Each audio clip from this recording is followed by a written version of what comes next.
¿Desde dónde les voy a hablar?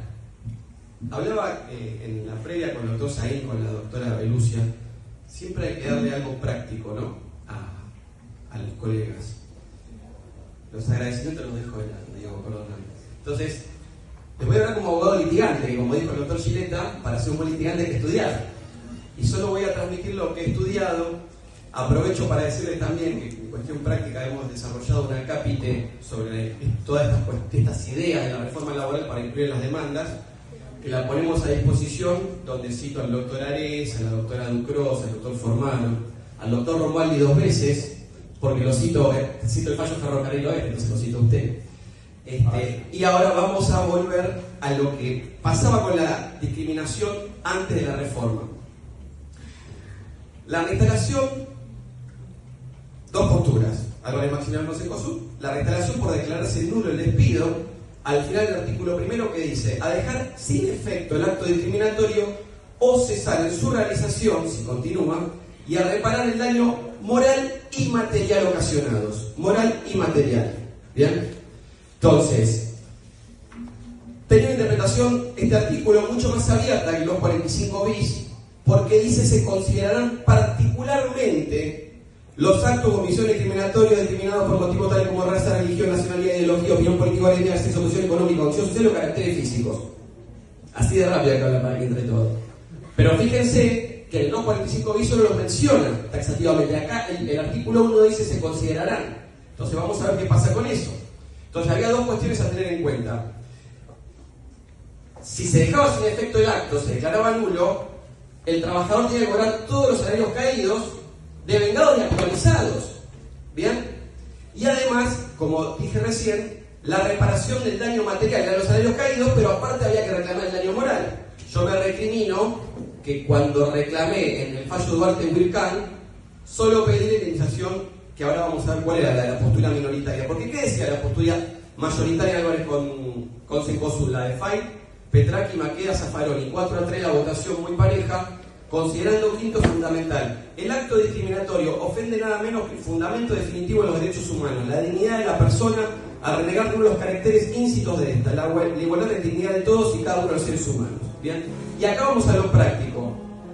Varios instrumentos internacionales que menciona la Corte y los que tenemos que mencionar nosotros como abogados litigantes, que están vulnerados por este 245 bis, como mencionó la colega preopinante. Declaración Universal de Derechos Humanos, preámbulo y primer párrafo del artículo primero. Pacto de San José de Costa Rica, preámbulo y primer párrafo. Pacto Internacional de Derechos Civiles y Políticos, preámbulo artículo 10.1. Convención Americana de Derechos Humanos, preámbulo párrafo segundo, artículo 5.2 y 11.1, entre otros. ¿Bien? Y después la postura minoritaria era el pago de indemnización agravada del 182 en forma análoga, que es la postura de incidencia parcial de Lorenzetti, Hayton de Nolasco y Argibay, considerando 16 y 18, aplicado también por la Sala Cuarta de la Cámara del Trabajo en el fallo Duarte-Wilcan, que fue la primera persona transdiscriminada, que era una inquietud que tenía la colega. Ese voto fue, el fallo de primera instancia fue la doctora Graciela Carambia, que después fue ascendida de camarista y falleció, que en paz descanse, y la Sala Cuarta fue el voto de Pinto Varela con el adhiere Guisado. Y acá Lorenzetti lo que decía es que colisionan dos derechos constitucionales, que en realidad son tres, porque está la propiedad, el derecho de propiedad y contratación o descontratación, que es de vincular, y por el otro el derecho a trabajar. Entonces veamos qué cuestiones tenemos para resaltar. Los motivos: la limitación indemnizatoria tarifada, acá esta reforma nos tarifa todo junto, el daño moral y el material, la inversión de la carga de la prueba y la colisión con las normas locales e internacionales que vimos. Entonces, la norma lo dice, pero nos da a entender que es taxativa en cuanto a los motivos que enumera, y los voy a leer: raza o etnia, religión, nacionalidad, ideología, opinión política o gremial, sexo, género, orientación sexual, posición económica, caracteres físicos o discapacidad. Parece feliz domingo, ¿no? Pregunta al auditorio: ¿qué motivos discriminatorios les parece que faltan acá? Salud, muy bien, perfecto. Edad, eso usted ya lo sabía porque lo hablé otra vez, me lo dijeron los previsionalistas. Y dentro de salud lo separamos en dos cuestiones. Esto me lo hizo ver el doctor Guirado en una charla que tuvimos, un debate. Nosotros nos juntamos a tomar café y discutimos esto, que tenemos las cuestiones de enfermedades, los enfermos de cáncer y HIV, y después los incapaces, que tienen las incapacidades producto del trabajo. Y acá, ¿qué pasa? Un enfermo de cáncer no le importa cobrar 50% o 100% si es muy grave, le importa la cobertura. Entonces fíjense lo inhumana que es esta reforma, que lo limita el juez, lo encorseta, porque solo le dice usted le da plata y nada más. No hay ningún otro sistema reparatorio. Entonces es tan inhumano que hasta le impediría, si el juez se encorseta en el 245 bis, a condenar a que le mantengan la prepaga o la obra social de por vida si no cabe la reinstalación. Y después, en cuanto a la incapacidad, yo pienso mucho, uno piensa en lo que hace, ¿no? Yo tengo muchos juicios de colectiveros que se rompen la columna después de estar 15 años o 20 trabajando en colectivos, sobre todo los más viejos, o que circulan por calles rotas, se les rompe la columna. ¿Qué hacen las empresas cuando entran en la licencia por incapacidad? Les dejan de pagar. Y esto es discriminatorio. Escribí un artículo en la ley sobre eso que lo pongo a disposición. Me voy a las nuevas discriminaciones porque no hay tiempo, el tiempo es tirano. Nuevas discriminaciones. El proyecto de ley, hablando, como lo dijo el doctor Chileta, de discriminaciones, que quiere reducir la tasa de los trabajadores. No hace falta que los empleadores pongan la plata en un plazo fijo o doctor, porque durante el tiempo del juicio, los empresarios aumentan el precio de los bienes y servicios que venden con la inflación. Pero el trabajador, según la diputada Racini, que no sabe ni hablar, quiere pagar la tasa pasiva. Estamos todos locos. Entonces están discriminando ahí. Están discriminando a los trabajadores que están en juicio contra los que van a empezar el nuevo juicio, porque a eso sí les va a dar el IPC+3. Después lo discriminan porque no le dejan tener pacto de cuotalitis, es decir, la libertad de contratar, que tanto pregonan, no la tienen los trabajadores, porque no quieren que contraten un abogado y pagarle. O sea, se meten en la libertad del trabajador. Y además, obviamente, eso es en detrimento de la profesión, porque si la abogacía laboralista está menos pagada, menos rentable, va a haber menos abogados dispuestos a defender trabajadores y por ende le va a dar más rienda suelta a los empresarios a abusar de trabajadores.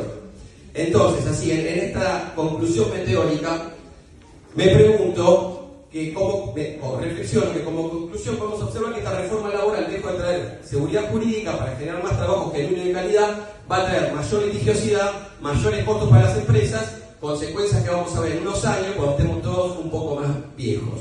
Así que esperemos estar juntos para seguir debatiendo ideas para sacar a este país adelante de forma próspera y para toda la sociedad en su conjunto. Muchas gracias. Una reinstalación de un trabajador en un ámbito público, huí de Julio César con Municipalidad de Burlingame, fallo del Tribunal 3, completamente recusado por prejuzgar, porque dijeron que tenía que ir a contencioso administrativo, cuando la misma ley, tiene 551 y la doctrina penal dice que es laboral, pero atiende más el llamado telefónico del intendente que la ley. Entonces tuve que irme a la corte para que la corte le diga que la competencia era de ellos. Y ese es un trabajador que el mismo sindicato lo hizo renunciar, lo despiden y después lo hacen renunciar, una barrabasada de la que sucede en el Far West del conurbano bonaerense. Y por último, el fallo Duarte-Wilcarm, Rubí Juana con la ex argentina, que es la primera persona trans discriminada, donde ella misma me pide no volver para no revictimizarse. Entonces por eso se opta por la institución del 182. ¿Por qué digo esto? Porque en todos esos casos, aún estando vigente el ordenamiento normativo anterior, que es el de los indicios, todos estos trabajadores tuvieron que probar acabadamente que habían sido discriminados. Bien, entonces lo único que va a dar material es esto, es para que esos jueces, que son sumamente restrictivos, tengan todavía hoy más herramientas para pasarle la motosierra a los derechos de los trabajadores. Bien, eso es lo que va a hacer, son las herramientas que le da este artículo. Pero no, ya existía de antes, y también voy a citar a otro gran profesor que tuve, que era juez civil, después fue camarista civil y ahora se jubiló, que es el doctor Álvarez Juliá, que me decía, el juez mira el caso y forma convicción primero y después busca las herramientas normativas para justificarlo. Entonces, si la convicción del juez es pro empresaria, antitrabajador, lo va a hacer posta igual. No importa lo que diga la norma, porque o no lo miran, o no miran los argumentos y son sumamente arbitrarios, o miran lo que les conviene, o obvian la prueba o obvian la norma, porque ya formaron convicción antes. Por eso me remito tristemente al formalismo jurídico, porque la ley es lo que los jueces dicen que es y la interpretan en la forma que ellos tienen su convicción según su cosmovisión del mundo. Entonces, lo único que nos queda a nosotros como laboralistas es formar consensos y generar consensos para que un juez que esté dudando, que hay muchos que están en el medio dudando a ver qué hace en la capital federal, a ver qué hace la Cámara, tengan el consenso de que hay mucha gente que lo va a respaldar en lo que van a decir. Porque si no, por las dudas, ya sabemos muchos jueces, ante la duda no, ante la duda le corto la cabeza al trabajador. Porque tengo miedo que me llame el operador del presidente, que pululan por los pasillos, para que digan, che, acá te zarpaste. Porque eso es lo que sucede. Vamos a hablar la verdad. Si no vamos a quedar solo en la teoría, hablemos lo que pasa todos los días en tribunal, lo que le pasa a los jueces. Entonces,